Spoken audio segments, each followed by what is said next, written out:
Al-Fatihah.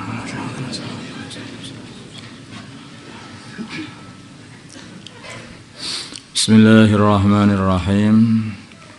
Bagaimanakah hukum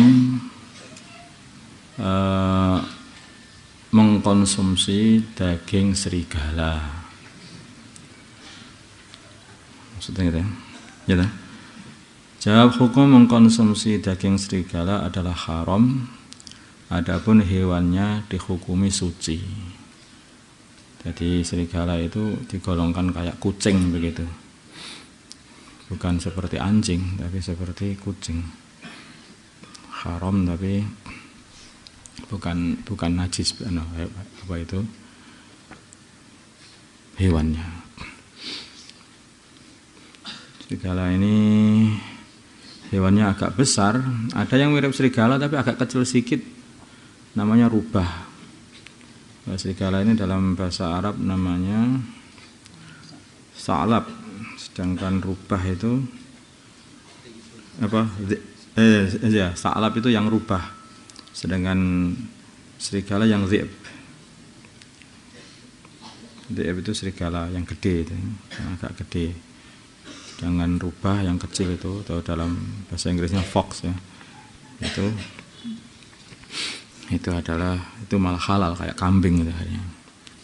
Di antara binatang yang menggigit tetapi halal di antara lagi ya dobo, itu yang hiena itu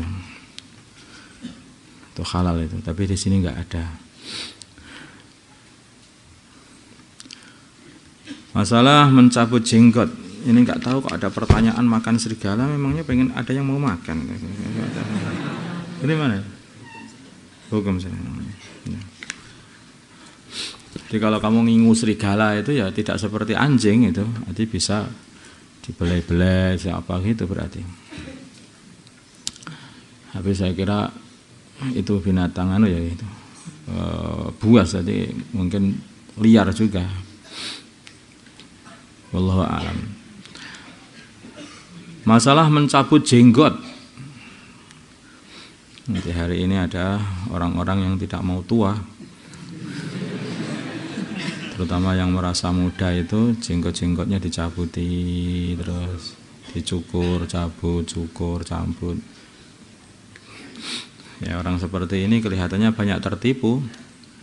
Tahu-tahu sudah batuk-batuk, sakit-sakit. Loh, kenapa batuk-batuk sakit? Aku masih muda loh. Kamu sudah 60 tahun.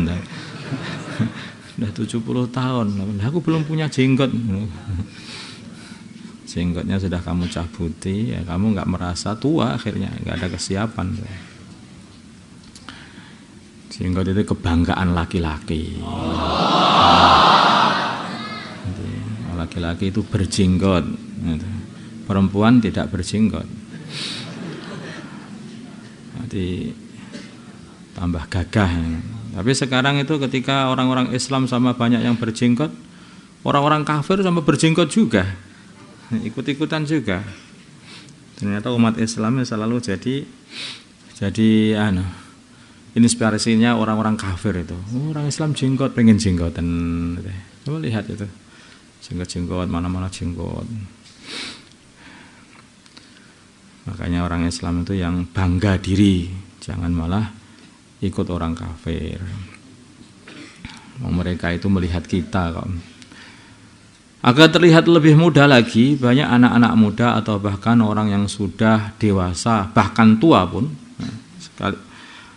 mereka mencabut jenggotnya biar tampak muda. Bagaimana hukum mencabut jenggot? Jawabnya adalah khilaf. Menurut nasnya Imam Syafi'i, hukumnya adalah haram. Mencabut dan mencukur ya. Kita mencukur ini adalah haram. Tapi menurut Ashabul Syafi'i hukumnya adalah makruh. Jadi enggak ada yang mengatakan mubah. Kadang-kadang itu makruh toh. Alhamdulillah makruh di Pak Nola. Gimana kamu itu? Haram itu dilarang, makruh itu tidak disukai. Ya kamu pengen dilarang atau pengen tidak disukai? Kadang-kadang itu masalah sunnah sama makruh ini sangat diremehkan. Wong ndak sunah aja loh. Ndak sunah aja nggak wajib. Kalau makruh ndak makruh aja loh, nggak haram. Jadi orang itu kalau sudah biasa mengamalkan yang makruh, nanti dia itu tidak akan bertahan, akhirnya juga mengamalkan yang haram. Kalau orang itu sudah biasa meninggalkan yang sunnah, tanah sunnah itu bentengnya wajib, bentengnya yang fardu, maka juga akhirnya akan dapat musibah nanti meninggalkan yang wajib. Jadi itu kayak benteng-benteng begitulah dalam aturan agama. Untuk membentengi perkara haram biar tidak kamu amalkan, maka makruh itu kamu jaga. Jangan sampai amalan perkara-perkara makruh. Nanti insya Allah kamu tidak akan mengamalkan perkara haram itu selamanya. Kalau untuk menjaga perkara yang wajib biar kamu bisa istiqomah itu, maka jagalah yang sunnah.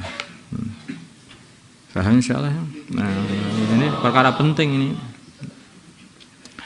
Masalah mengucapkan selamat Natal. Bagaimana hukum mengucapkan selamat Natal? Satu jawaban saja, haram. Tidak usah ada jawaban yang lain. Karena itu adalah hari rayanya, perayaannya orang-orang yang mengatakan Allah punya anak. Dan itu memperingati kelahiran anaknya Gusti Allah. Gitu ya? Maulid itu? Ya. Maulidnya anaknya Gusti Allah kata mereka. Lah ini kalau orang berkeyakinan seperti itu, kamu mengatakan selamat atas pengangkatan Nabi Isa sebagai anak Allah. Lah itu yo bisa bahaya itu. Cepot itu namanya iman seperti itu. Atau bahaya. Nah, sudah nggak usah satu jawabannya haram dah ya. Bisa-bisa itu bisa mencepotkan iman kalau nanti meyakini kebenaran mereka. Masalah tahun baru 1 Januari. Tepat tanggal 1 Januari di belahan dunia, berbagai macam cara orang akan merayakannya, mulai dari menyalakan petasan, kembang api, tiup trompet, dan sebagainya, yang cenderung berhura-hura. Pertanyaan, bagaimana hukum bagi umat Islam ikut merayakan tahun baru? Ini diperinci. Jika perayaan dilaksanakan dengan niat sebagaimana cerita awal penetapan 1 Januari atau dengan cara tasyabuh bifussak atau terjadi ikhtilat laki-laki dan perempuan, maka hukumnya haram.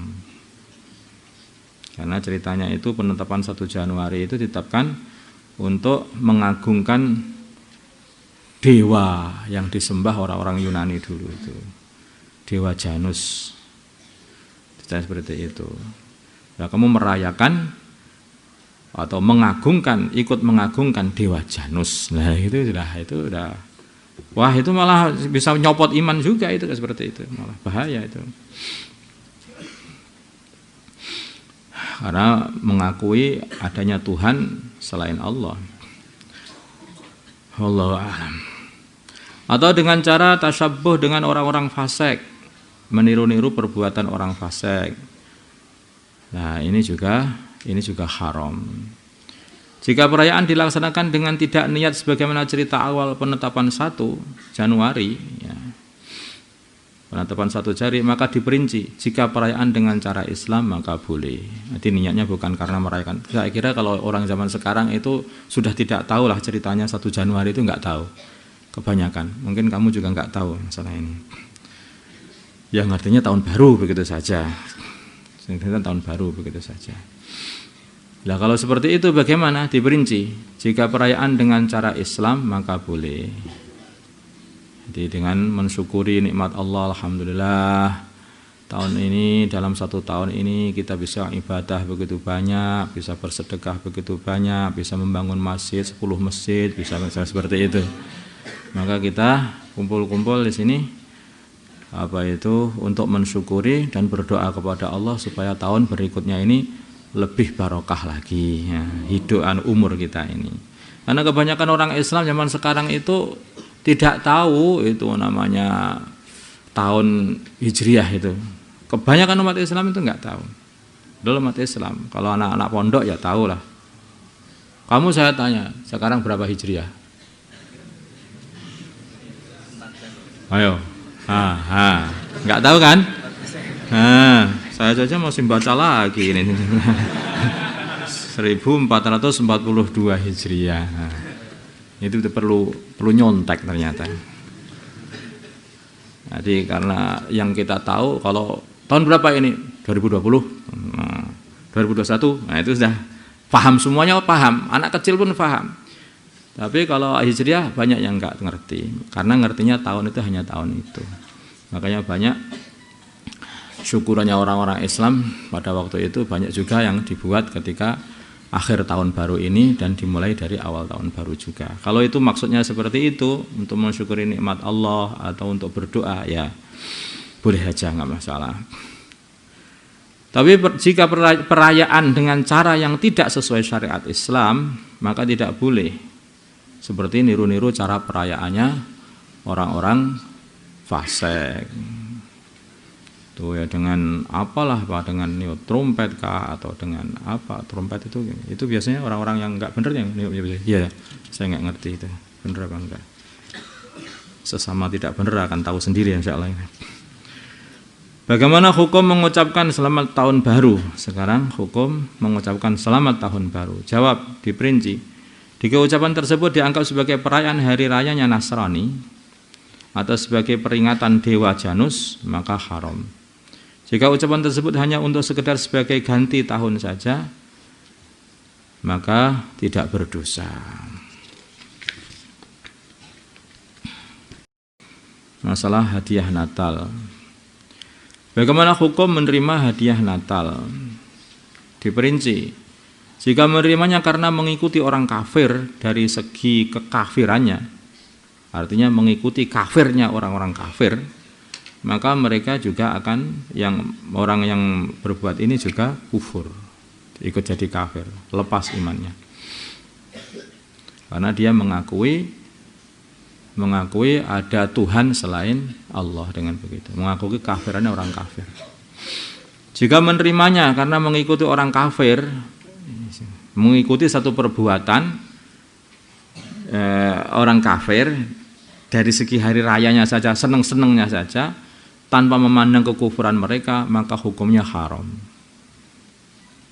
Mengikuti perayaannya mereka, tapi tidak niat untuk mengagungkan atau mengikuti kekafiran, kesyirikan mereka, seperti